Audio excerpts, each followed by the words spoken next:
En la clase de hoy vamos a trabajar la unidad número 1 que hemos titulado Del régimen colonial a la independencia política.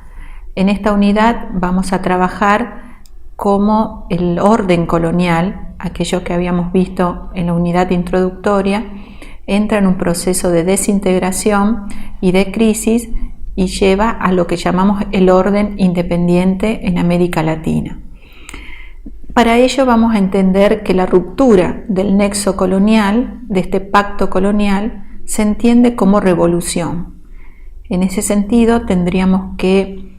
hacer un proceso histórico anterior a lo que conocemos como el periodo revolucionario, que consiste entre 1808 y 1810. ¿Qué situación previa encontramos a esa coyuntura revolucionaria? Bueno, en el siglo XVIII el orden colonial, hacia fines, entre 1760 y 1780, tuvo, desde los imperios ibéricos, es decir, desde España y Portugal, un periodo de reformas, conocidos como reformas borbónicas en España y reformas pombalinas en Portugal hacia el Brasil. Esta serie de reformas pusieron en crisis lo que llamamos la relación entre el orden y el sistema colonial, sobre todo quitando autoridad y poder a los grupos criollos que durante el siglo XVII habían consolidado posiciones sobre todo políticas y poder económico. También tendríamos que agregar a esta serie de crisis y de procesos en ruptura lo que llamamos las rebeliones indígenas de 1780, sumadas también a grupos mestizos o blancos pobres que se rebelan contra las medidas tomadas por los Borbones en Hispanoamérica. Esta situación en el orden colonial encuentra otra coyuntura revolucionaria con la Francia de 1789, la Revolución Francesa, que tiene sus epifenómenos también en Hispanoamérica, sobre todo en las colonias del Caribe de Saint-Domingue, que era bajo dominación francesa. Lo que habíamos comenzado a denominar el proceso revolucionario haitiano, o sea que termina con la revolución y la independencia de Haití en 1804, que genera condiciones en Hispanoamérica de posibilidades de que los sectores subalternos, entendiendo los negros, indígenas o mestizos, pudieran desafiar el orden colonial y proponer alternativas de órdenes diferentes. Es decir, que esta coyuntura revolucionaria, iniciada con el proceso de reformas, potenciada por el contexto revolucionario europeo, encuentra en la coyuntura de 1808 en España, con la prisión del rey Fernando VII en manos de Napoleón, una coyuntura propicia para pensar la ruptura del nexo colonial. Este contexto de tensión nosotros lo analizamos desde la propuesta de una categoría de análisis que es la revolución, entendiendo que para ello contamos con dos proposiciones. Una, los conceptos de revolución política y social, y la otra de revoluciones hispánicas, o también conocido desde el autor François Guerra como revoluciones atlánticas. Para entender esta situación, pensamos que el concepto de revolución política y social, sobre todo que deviene de la perspectiva de la sociología histórica, nos permite pensar que la coyuntura revolucionaria generó condiciones para una revolución política y no así tanto social, entendiendo la revolución política como aquella que propone cambios en las estructuras del Estado, y una revolución social aquella que propone cambios tanto en las estructuras del Estado como en las estructuras sociales. Para el concepto de revoluciones de independencia hispánicas o atlánticas, François Guerra propone la idea de que estas revoluciones de independencia se dan en un marco revolucionario propuesto por el proceso de la modernidad. Es decir, la modernidad que se inicia en la Europa occidental es la que genera condiciones para nuevos pensamientos con respecto al orden político, nuevas ideas, la idea de un cambio propuesto desde los individuos, y estas monarquías hispánicas conforman un todo, tanto sus territorios europeos como sus territorios americanos. Por lo tanto, la revolución que produce la modernidad en las ideas también tiene su impacto en América y pone en crisis el orden colonial, es decir, la sujeción colonial, con nuevas propuestas de órdenes, sobre todo pensando en órdenes republicanos e independientes.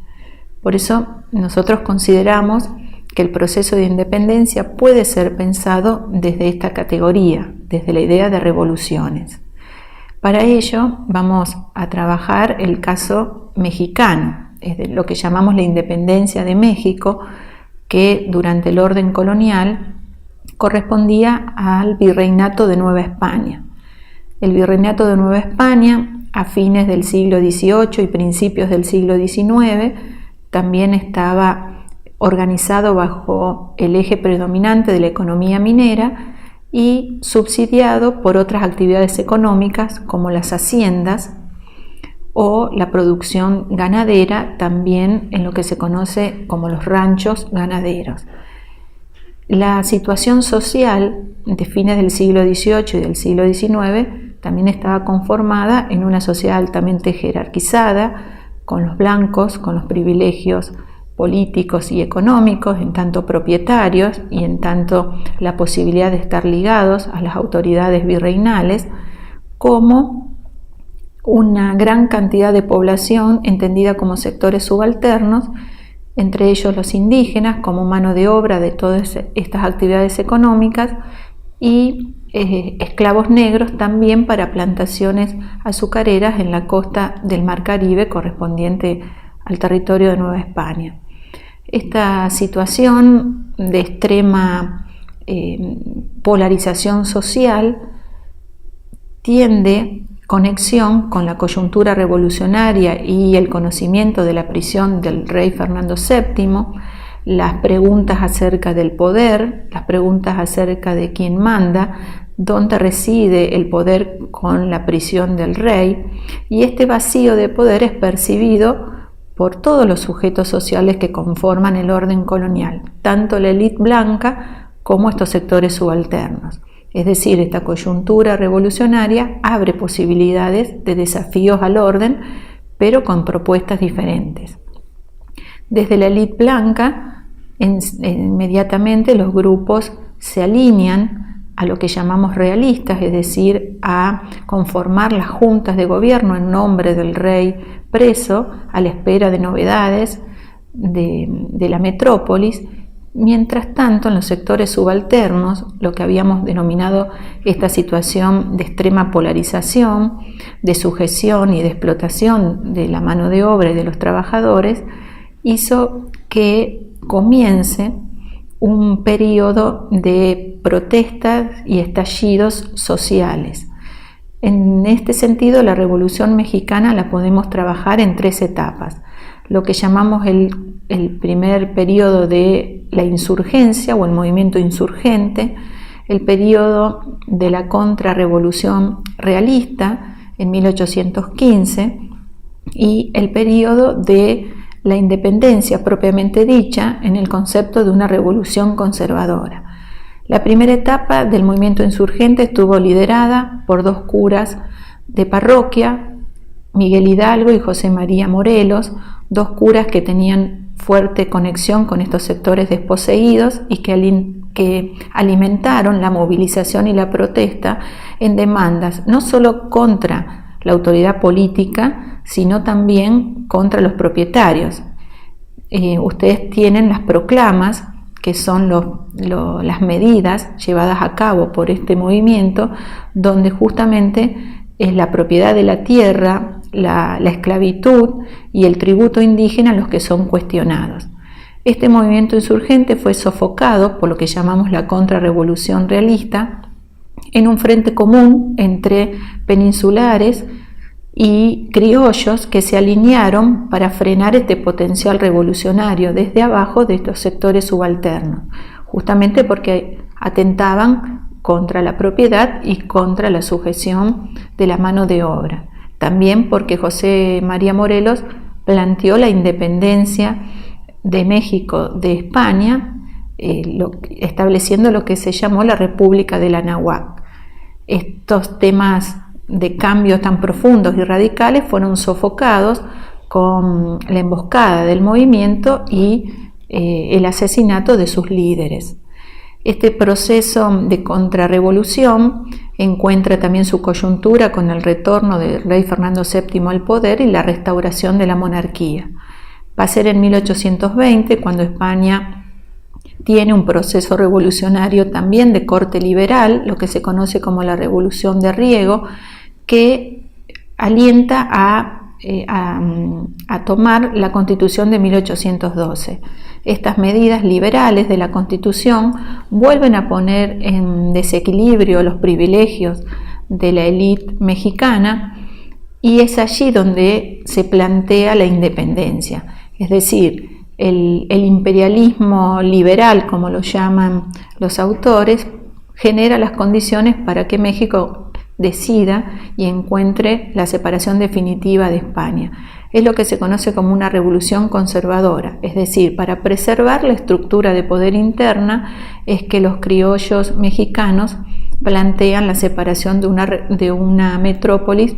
más revolucionaria aún y de corte liberal. Es lo que se declara la independencia en 1821 bajo la modalidad de un imperio